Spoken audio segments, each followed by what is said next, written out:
हो, परमेश्वर के नाम का महिमा हो। परमेश्वर धन्यवाद का पाने वाला एकमात्र जीवित परमेश्वर एक हमारा प्रभु यीशु मसीह, हम उसका धन्यवाद करें, उसका स्तुति करें। प्रभु हमें आराधना में अगुवाई किया, इसलिए हम परमेश्वर का धन्यवाद करते हैं। आइए उसके वचन की ओर जाएंगे। जो आज का ध्यान का विषय है, प्रेरितों का काम 10 अध्याय। हम नए नियम से ये अध्ययन आरंभ किए हैं। मत्ती, मरकुस, लूका, यूहन्ना और प्रेरितों का काम में भी अध्ययन चल रहा है। मैं आशा करता हूँ आपका अध्ययन जरूर, आज का बाइबल का अध्ययन से आप जरूर प्रभु आपको आशीष करता रहेगा। आज का वचन में भी प्रभु आपको बहुत ऐसा आशीष करेगा। और हम निकालेंगे प्रेरितों का काम, उसका 10 अध्याय को निकालेंगे। आज प्रेरितों का काम का जो 10 अध्याय का उसका जो विषय वस्तु है, विषय वस्तु मतलब उसका जो शीर्षक है, परमेश्वर किसी का पक्षपात नहीं करता है। परमेश्वर बराबर का सबको अधिकार दिया है मेरे प्रियो। तो यहाँ पर देखते हैं प्रेरितों का काम 10 अध्याय। कल हम 9 अध्याय को ध्यान किए थे। 9 अध्याय में एक जो परमेश्वर का एक व्यक्ति था जो कि शाऊल, एक यहूदी था। उसके जीवन में जिस प्रकार घटना घटा, उसको परमेश्वर ने दर्शन दिया और रखते हैं कि हनन्याह को दर्शन दिया और वो जाकर शाऊल को सुसमाचार सुनाया और शाऊल सुसमाचार सुनकर पवित्र आत्मा से परिपूर्ण होकर बपतिस्मा लिया। और हम देखते हैं कि शाऊल पाउल बनकर प्रभु का सेवकाई आरंभ किया। व्यवस्था को अच्छे से जानता था और व्यवस्था में निपुण था।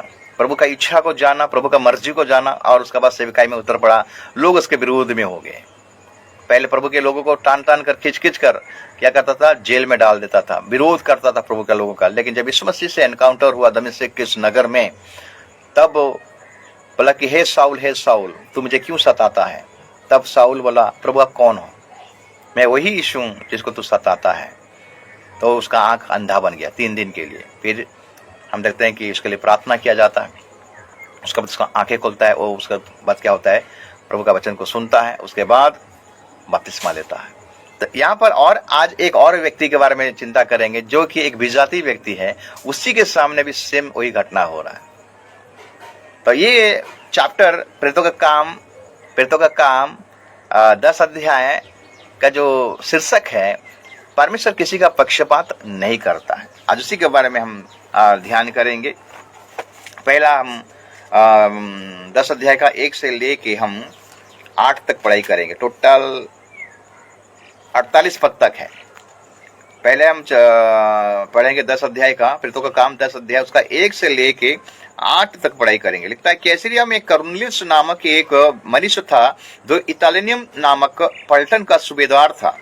वो भक्त था और अपने घराने समेत परमेश्वर से डरता था और यहूदियों लोगों को बहुत दान देता और बराबर परमेश्वर से प्रार्थना करता था। उसने दिन के तीसरे पहर के निकट दर्शन में स्पष्ट रूप से देखा कि परमेश्वर का एक स्वर्गदूत उसके पास भीतर आकर कहा, हे कर्नेलियुस। उसने ध्यान से देखा और डर कर कहा, हे प्रभु क्या है? उसने उससे कहा, तेरी प्रार्थना और तेरा दान स्मरण के लिए परमेश्वर के सामने पहुंचे हैं। और अब याफा में मनुष्य भेजकर समौन को, जो पतरस कहलाता है, बुलवा ले। वो समन चमड़े का धंधा करने वाले के यहाँ अतिथि है, जिसका घर समुद्र के किनारे है। जब वो स्वर्गदूत जिसने उससे बातें की थी चला गया, तो उसने 2 सेवक और जो उसके पास उपस्थित रहा करते थे उनमें से एक भक्त सिपाही को बुलवाया और उन्हें सब बातें बताकर याफा को भेजा। तो इस वचन को हम जब पढ़ते हैं मेरे प्रियो, एक भक्त था कर्नेलियुस नामक, एक विजाती व्यक्ति था, इटालियन नामक का पूर्व का शब्दार था, अच्छा पोस्ट में था। लेकिन इसका एक क्वालिटी को देखें मेरे प्रियो, विजाती होकर भी वो परमेश्वर को भय करता था। यहूदी लोग जो परमेश्वर को मानते थे उस परमेश्वर को भय करता था, लेकिन ठीक से परिचय नहीं पाया था। लेकिन उसका क्वालिटी को देखकर परमेश्वर इस पर फिदा हो गया मेरे प्रियो। यीशु मसीह का इच्छा हुआ, परमेश्वर का इच्छा हुआ कि यह व्यक्ति उद्धार पाना चाहिए। इसके गुणों को देखिए मेरे प्रियो, वो सरदार था, एक अच्छा पोस्ट में था, उसके अंदर में बहुत सारा सिपाही थे। लेकिन उसका पहला जो गुण था, पहला क्वालिटी था, वो भक्त था। भक्त का मतलब क्या मेरे प्रियो? लोग को चाल चलन को देखकर पता चलता कि ये भक्त है। उनका ड्रेस क्वालिटी, उनका बातचीत, उनका चाल चलन, लोग देखेंगे बोलेंगे हाँ ये प्रभु का भक्त है बोलकर। उसके बाद लिखता है और अपने सारे घराने समेत परमेश्वर से डरता था। इसका मतलब इसका परिवार सहित ये परमेश्वर से डरता था, मतलब भय करता था। दूसरा गुण। और तीसरा गुण लिखता है बराबर परमेश्वर से प्रार्थना करता था। बराबर, कभी भी उसका नेगलेक्ट नहीं हुआ, बराबर प्रभु से प्रार्थना करता था। उसने दिन के तीसरे पहर के निकट दर्शन में स्पष्ट रूप से देखा कि परमेश्वर का एक स्वर्गदूत उसके पास भीतर आकर कहता है, हे कर्नेलियुस। दिन के तीसरे पहर वो प्रार्थना में बैठा था मेरे प्रियो, और उसी समय प्रभु का दूत उसको दर्शन दिया। हे कर्नेलियुस बोला। उसने उस ध्यान से देखा और डर कर कहा, हे प्रभु क्या है? उसने उससे कहा, तेरी प्रार्थना और तेरे दान स्मरण के लिए परमेश्वर के सामने पहुंचे हैं और अब याफा में मनुष्य भेजकर शमौन को, जो पतरस कहलाता है, बुलवा ले।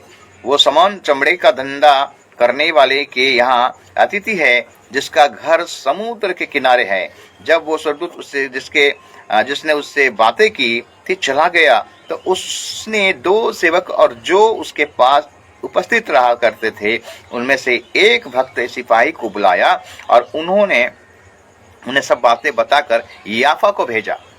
तो यहाँ पर देखते हैं मेरे प्रियो, दूत आकर उसको बोलता है कि हे कर्नेलियुस, तेरा प्रार्थना और तेरा दान प्रभु के पास पहुंच गया है। मतलब यहाँ हम एक बात को ध्यान दें मेरे प्रियो, हमारा प्रार्थना केवल प्रभु के पास नहीं पहुंचता है, हमारा जो दान भी प्रभु के पास पहुंचता है। हम जो दान देते हैं, कुछ लोग ऐसे हैं केवल प्रार्थना करते रहेंगे लेकिन दान नहीं देते हैं, और कुछ लोग ऐसे रहते हैं दान बहुत देते हैं लेकिन प्रार्थना नहीं करते हैं।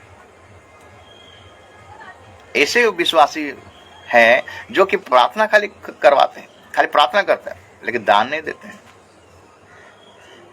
कुछ ऐसे हैं दान बहुत देते हैं लेकिन प्रार्थना नहीं करते हैं।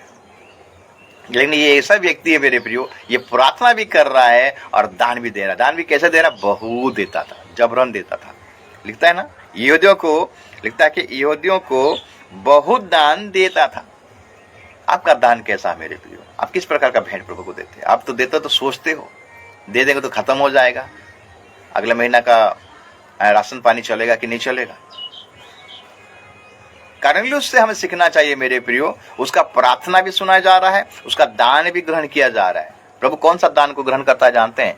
जो निस्वार्थ भाव से देता है, जो प्रभु का सेवकाई भाव कर देता है।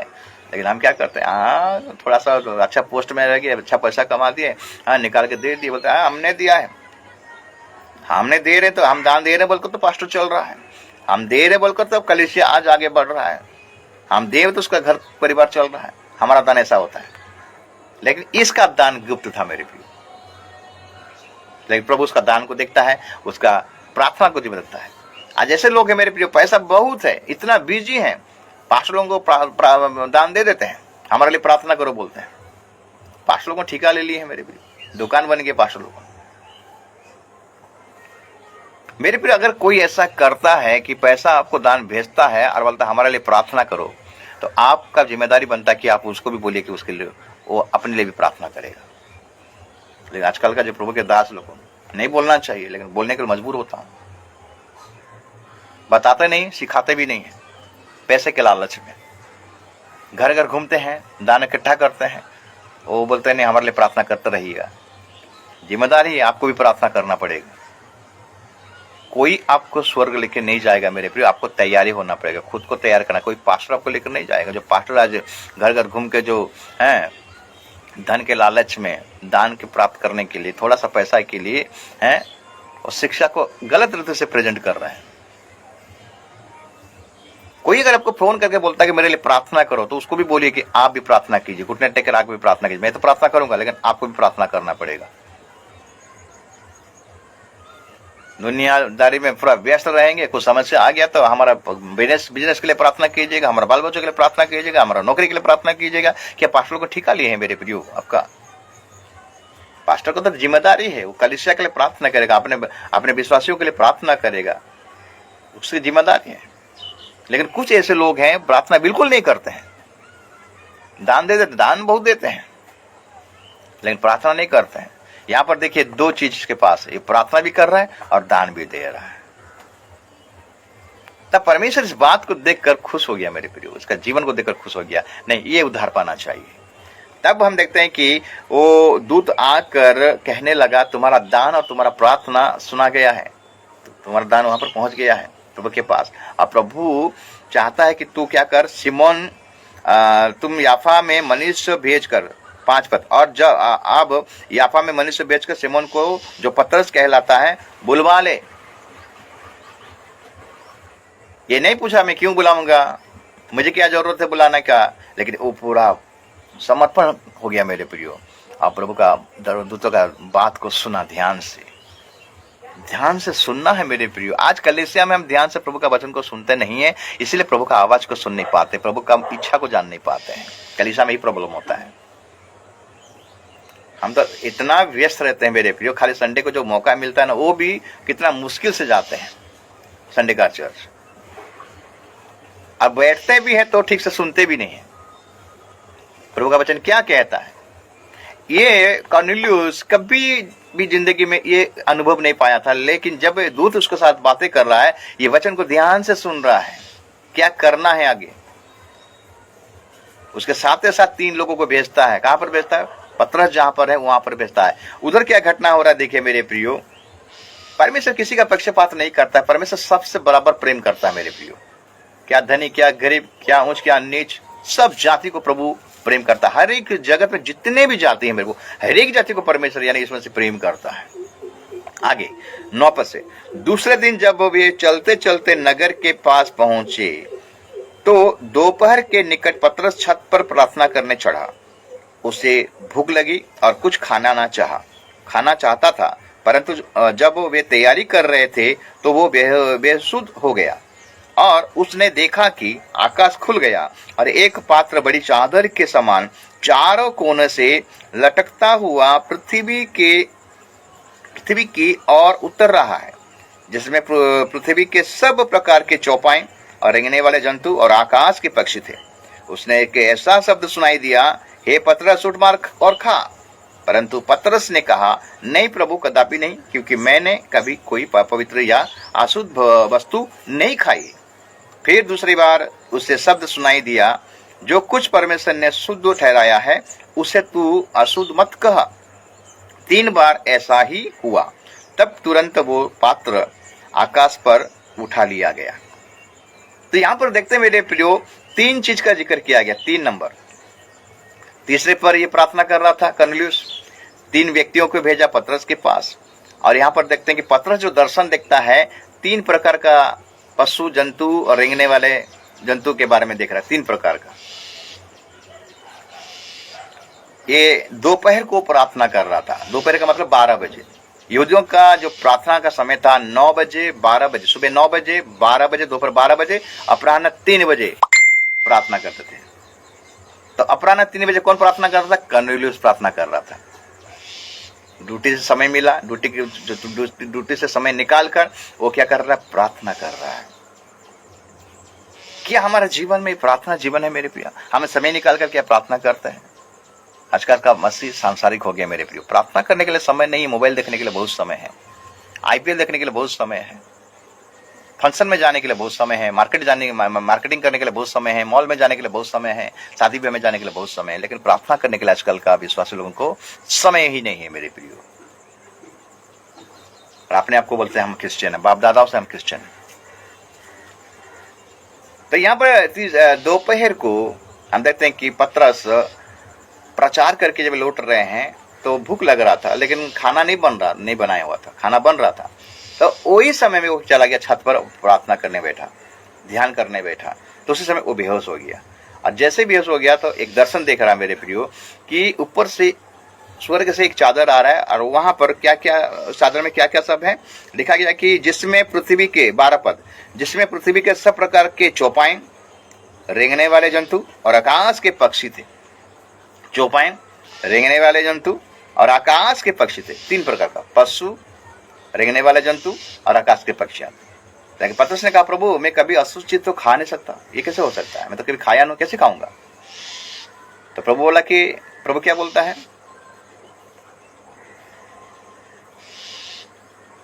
15 पद, फिर दूसरे बार उसे शब्द सुनाई दिया, जो कुछ परमेश्वर ने शुद्ध ठहराया है उसे तू अशुद्ध मत कह। 3 बार ऐसा ही हुआ, तब तुरंत वो पात्र आकाश पर उठा लिया गया। तो हम देखते हैं पतरस जब ये दर्शन को देखा मेरे प्रिय, प्रभु क्या बताना चाहता, क्योंकि पतरस एक यहूदी था और पतरस यहूदियों लोगों के बीच में जाकर प्रचार कर रहा था। बाकी अन्य जातियों को पतरस क्या करता, उसका मन में घृणा भाव था। तो उस चीज को दूर करने के लिए प्रभु यीशु मसीह ने यह दर्शन दिया, क्योंकि कर्नेलियुस अपने घर से 3 व्यक्ति को भेज रहा है, कहां पर, पतरस के पास भेज रहा है। उससे पहले पतरस राजी होना चाहिए। देखिए दर्शन के द्वारा किस प्रकार काम हो रहा है मेरे प्रियो, प्रभु अपना नेटवर्क को कैसे सेटिंग कर रहा है, ध्यान दीजिएगा मेरे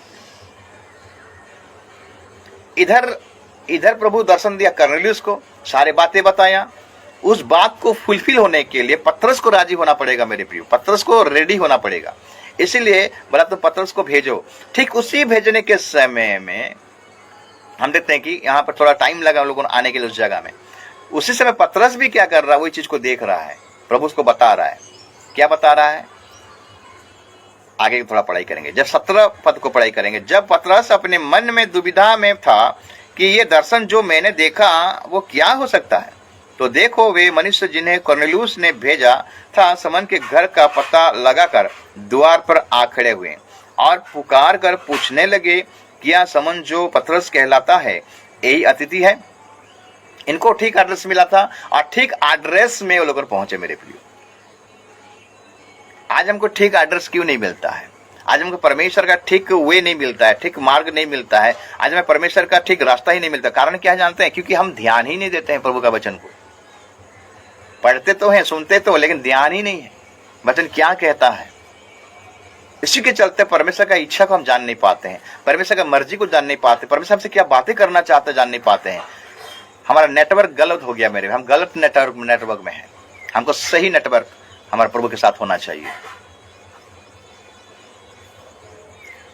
19 पद, पतरस तो उस दर्शन पर सोच ही रहा था कि आत्मा ने उससे कहा, देख 3 मनुष्य तेरी खोज में हैं। देखिए आत्मा ने पतरस से क्या बोलता है, 3 मनुष्य तेरे खोज में हैं। उसके बाद अतः उठकर नीचे जा और निसंकोच उनके साथ हो ले, क्योंकि मैं ही ने उन्हें भेजा है।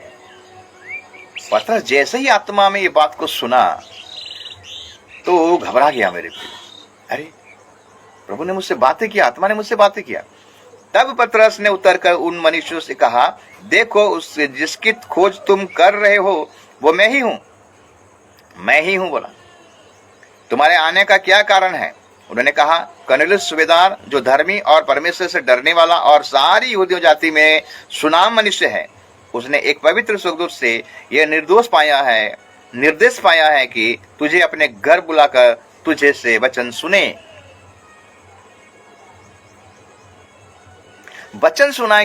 के लिए मेरे प्रिय, सुसमाचार सुनाने के लिए प्रभु के दास लोगों को नियुक्त किया गया है, अभिषिक्त किया गया है मेरे प्रिय। कोई दूत जाकर वचन नहीं प्रचार कर सकता। क्या वो दूत आकर वचन प्रचार नहीं कर पाता कि मेरे प्रियो? दूत केवल परमेश्वर जितना उसको बोलता है उतना ही बोलेगा। दूत मरियम के पास आया था, जितना उसको बोला गया था उतना ही करेगा, आगे को और नहीं करेगा। बाकी का जो काम है, बाकी का जो मकसद है, बाकी का जो योजना है, वो प्रभु के दासों का ऊपर जिम्मेदारी दिया गया मेरे प्रियो। दासों को अधिकार दिया गया है सुसमाचार प्रचार करने के लिए, दूतों का अधिकार नहीं दिया गया। दूतों को जितना उनको दिया गया उतना ही वो लोग करेंगे, लेकिन बाकी का जो सुसमाचार प्रचार करने का जो अधिकार है वो आपको, प्रभु के दासों को, आप सबको मिला है मेरे पे। जो प्रभु यीशु मसीह को अपने व्यक्तिगत उद्धारकर्ता में ग्रहण किया है, पिता पुत्र पवित्र आत्मा के नाम से बपतिस्मा लिया है, चेला बना है, उसके जीवन में प्रभु ये सुसमाचार प्रचार करने के लिए अधिकार दिया है, आज्ञा दिया है। तब हम देखते हैं 22, उन्होंने कहा, कर्नेलियुस सूबेदार जो धर्मी और परमेश्वर से डरने वाला और सारी यहूदियों जाति में सुनाम मनुष्य है, उसने एक पवित्र स्वर्गदूत से ये निर्देश पाया है कि तुझे अपने घर बुलवाकर तुझे से वचन सुने। तब उसने उन्हें भीतर बुलाकर उनकी पौनाई किया। अन्य जाति के लोग थे, पतरस यहूदी था और अन्य जाति का कोई लेन देन नहीं था। जब ये बात को सुना ये परमेश्वर की तरफ से है तो वो लोगों को भीतर बुलाया। पहले बाहर में खड़े थे लोग, जब वचन को सुना, प्रभु का आदेश को सुना, परमेश्वर का इच्छा को सुना, पतरस उनको घर में बुलाया, उनका पहुनाई किया, उनका सेवा किया, सेवा टहल किया मेरे प्रियो। ये होता है कि उत्तम दास का कैरेक्टर मेरे प्रियो। प्रभु का लोगों का ऐसा कैरेक्टर होना चाहिए। दूसरे दिन वो उनके साथ गया और याफा के भाइयों में से कुछ उसके साथ हो ले। दूसरे दिन कैसरिया पहुंचे और कर्नेलियुस अपने कुटुंबियों और प्रिय मित्रों को इकट्ठा करके उनकी बाट जोह रहा था। जब पतरस भीतर आ रहा था तो कर्नेलियुस ने उनसे भेंट की और उसके पांवों पर गिर कर उससे प्रणाम किया।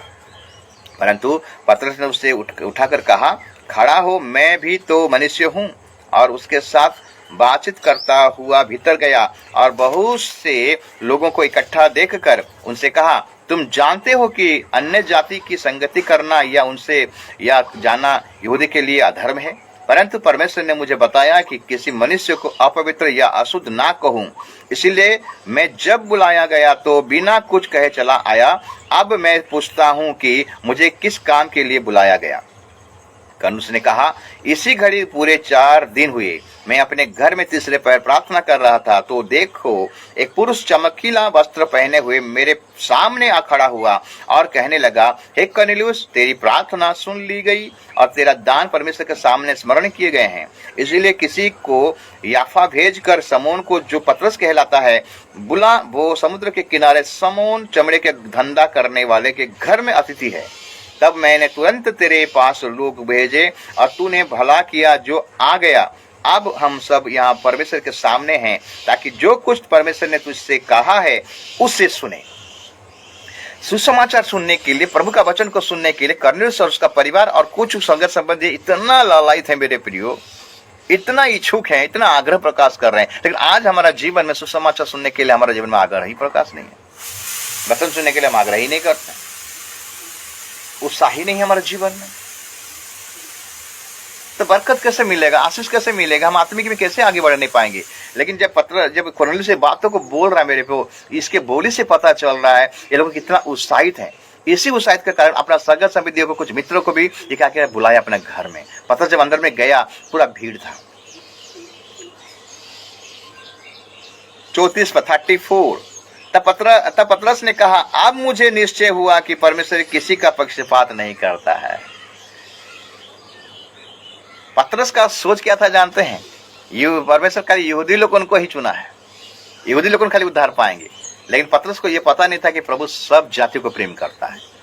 सारे जगत से ऐसा प्रेम किया मेरे प्रियो, जगत से ऐसा प्रेम किया, अपने इकलौता पुत्र को यीशु मसीह को दे दिया। जो उस पर विश्वास करेगा, जो मतलब हर जाति, हर कुल, हर वंश, छोटा बड़ा जो भी है मेरे प्रियो, सबको प्रभु उद्धार करने का जिम्मा ठहरा दिया, सबको मौका दे दिया उद्धार का। पतरस जो दर्शन देखा था, उस दर्शन का मीनिंग अभी समझ गया कि प्रभु किसी का पक्षपात नहीं करता। कुछ वचनों को देखेंगे। पहला हम देखेंगे पहला पतरस गलातियों 2 का, अगर 2 को पढ़ाई करेंगे वहां पर क्या कहता है वचन। गलातियों 2 का 2, गलातियों का पत्री 2 का 2 लिखता है, 2 का 2 में लिखता है। 2 से अगर पढ़ाई करेंगे, मेरा जाना ईश्वरीय प्रकाशन के अनुसार हुआ और जो सुसमाचार में अन्य जातियों में प्रचार करता हूँ उसको मैंने उन्हें बता दिया, पर एकांत में उनको जो बड़े समझे जाते थे, ताकि ऐसा ना हो कि मेरी इस समय की या पिछली दौड़ धूप व्यर्थ ठहरे। परंतु तीतुस को भी, जो मेरे साथ था और जो यूनानी है, खतना कराने के लिए विवश नहीं किया गया। ये उन झूठे भाइयों के कारण हुआ जो चोरी से घुस आए थे कि उस स्वतंत्रता का जो मसीह यीशु में हमें मिली है, भेद लेकर हमें दास बनाया। तो और अगर पढ़ाई करेंगे, रोमी का पत्री को अगर निकालेंगे, रोमियो अध्याय 2 उसका 11-12, रोमियो अध्याय 2 उसका 11-12, रोमी अध्याय 2 उसका 11-12 में क्या लिखता है? 11 और 12, क्योंकि परमेश्वर किसी का पक्षपात नहीं करता, इसलिए जिन्होंने बिना व्यवस्था पाए पाप किया वे बिना व्यवस्था के नष्ट भी होंगे, और जिन्होंने व्यवस्था पाकर पाप किया उनका दंड व्यवस्था के अनुसार होगा।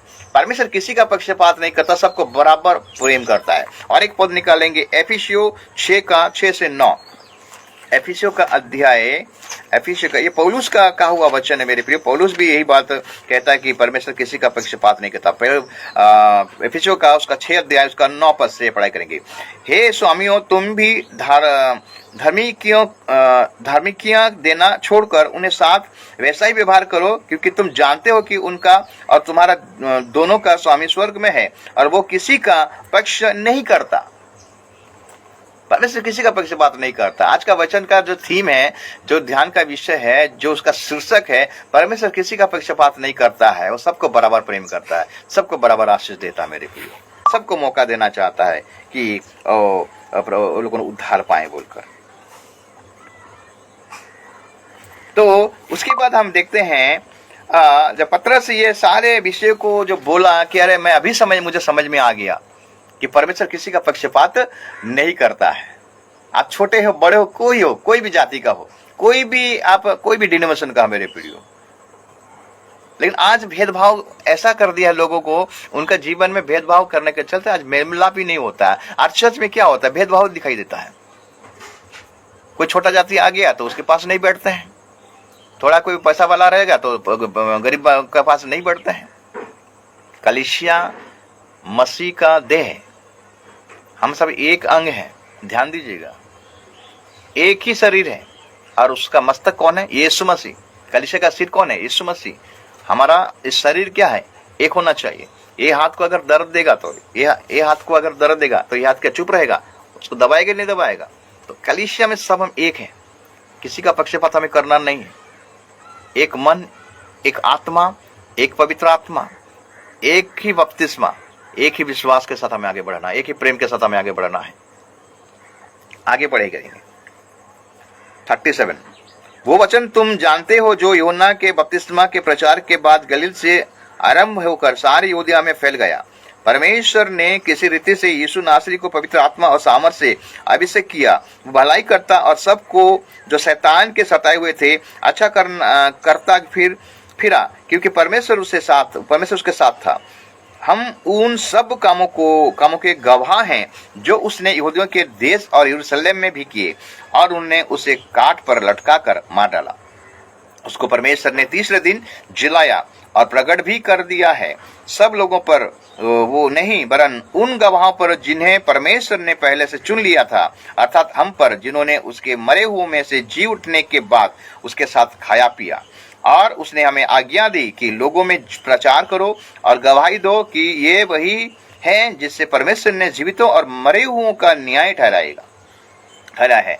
उसकी सब भविष्यवक्ता गवाही देते हैं कि जो कोई उस पर विश्वास करेगा उसको उसके नाम के द्वारा पापों की क्षमा मिलेगी। मेरे पे यहाँ पर पतरस कॉर्नेलियस के घर में जितने भी वहां पर कॉर्नेलियस सबको जो आमंत्रण किया था, अपने लोगों को आमंत्रण किया था, पतरस उसका परिवार के सहित सभी को सुसमाचार बताया यीशु मसीह के बारे में। जो यीशु मसीह के साथ लोग थे, वो यीशु मसीह क्या किया था, किस लिए आया था, उसका क्या मकसद था, परमेश्वर का इच्छा क्या था, सारे विषय को बताया। यानी सुसमाचार क्या है, वो हम उसके साथ में थे, वो हमें सिखाया, हमें बताया। वो कलवरी के क्रूस पर चढ़ गया, उसको मार डाले और तीसरे दिन वो जी उठा, और हम वो गवाही हम दे रहे हैं, हम वो गवाह हैं। और 40 दिन तक हमारे साथ रहा और परमेश्वर का राज्य के बारे में बताता रहा, हम उसके गवाह हैं। और वही गवाही मैं यहाँ पर दे रहा हूं कि उद्धार केवल यीशु मसीह से ही आ सकता है और किसी से उद्धार नहीं मिल सकता। मेरे बाकी जितने हैं आपको उद्धार नहीं देंगे, आपको नरक ले जाएंगे, लेकिन यीशु मसीह एक सच्चा परमेश्वर है। उसका जीवन सच्चाई था, उसमें कोई दाग नहीं था, वो पवित्र था, वो वचन था, आदि में वचन था, वचन परमेश्वर के साथ में था, और वही वचन खुद परमेश्वर था। उसने सबको सृष्टि किया मेरे प्रियो, सब जाति को सृष्टि किया, सारे सृष्टि को बनाया, सब मनुष्य जाति को बनाया, आपको हमको बनाया है। क्यों बनाया था? कि हम उसका आराधना करें, उसका महिमा करें। 44 पद से अगर पढ़ाई करेंगे, पतरस ये बातें कह ही रहा था कि पवित्र आत्मा वचन के सब सुनने वाले पर उतर आया, और जितने खतना किए हुए विश्वासी पतरस के साथ आए थे वे सब चकित हुए कि अन्य जातियों पर भी पवित्र आत्मा का दान उंडला गया है, क्योंकि उन्होंने उन्हें भांति भांति की भाषा बोलने और परमेश्वर की बड़ाई करते हुए सुना। इस पर पतरस ने कहा, क्या कोई जल की रोक कर सकता है? क्या कोई जल की रोक कर सकता है? ये बपतिस्मा ना पाए जिन्होंने हमारे समान पवित्र आत्मा पाया है, और उसने आज्ञा दी कि उन्हें यीशु मसीह के नाम से बपतिस्मा दिया जाए। तब उन्होंने उससे विनती की कि वो कुछ दिन और उनके साथ रहे। जैसे ही ये लोग को लालायित थे सुसमाचार प्रचार करने के लिए मेरे प्रियो, सुनने के लिए, पतरस जाके जैसे सुसमाचार प्रचार कर रहे हैं, ये अन्य जाति के ऊपर बिना हाथ रखाए पवित्र आत्मा उनके जीवन में आता है, अन्य भाषा बोलने लगते हैं। अन्य भाषा का मतलब क्या है? जैसे कि भाषा रहता है, हम समझ में नहीं पाते हैं।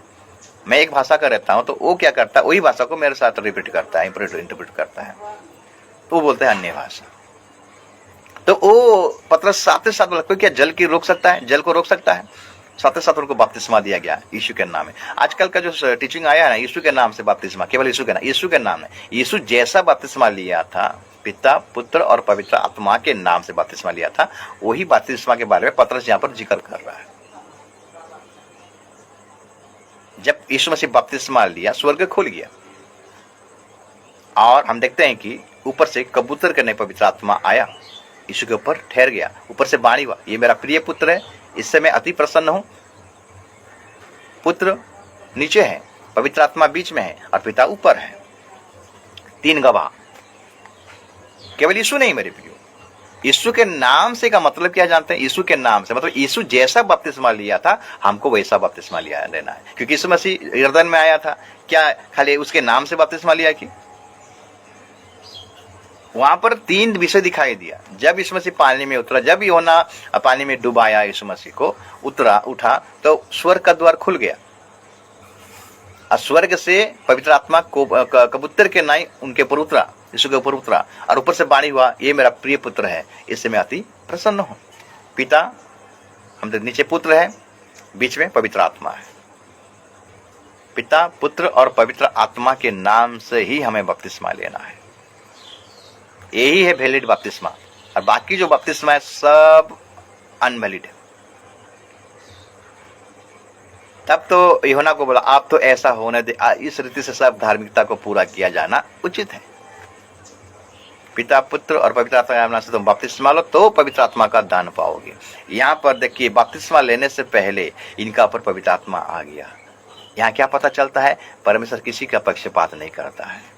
वचन में लिखता है, आत्मा, पवित्र आत्मा जब आएगा, लोग क्या देखेंगे? दर्शन देखेंगे, हैं, भविष्यवाणी करेंगे, अन्य अन्य भाषाएं बोलेंगे। तब यहाँ देखें, पतरस ये सारे विषयों को जब देखता है, अरे अन्य जाति के ऊपर पवित्र आत्मा आता है तो ये परमेश्वर कितना महान है, अद्भुत है। यीशु किसी का पक्षपात नहीं करता है, पवित्र आत्मा किसी का पक्षपात नहीं करता है, परमेश्वर भी किसी का पक्षपात नहीं करता है, सबको बराबर का वो ट्रीटमेंट देता है मेरे प्रियो।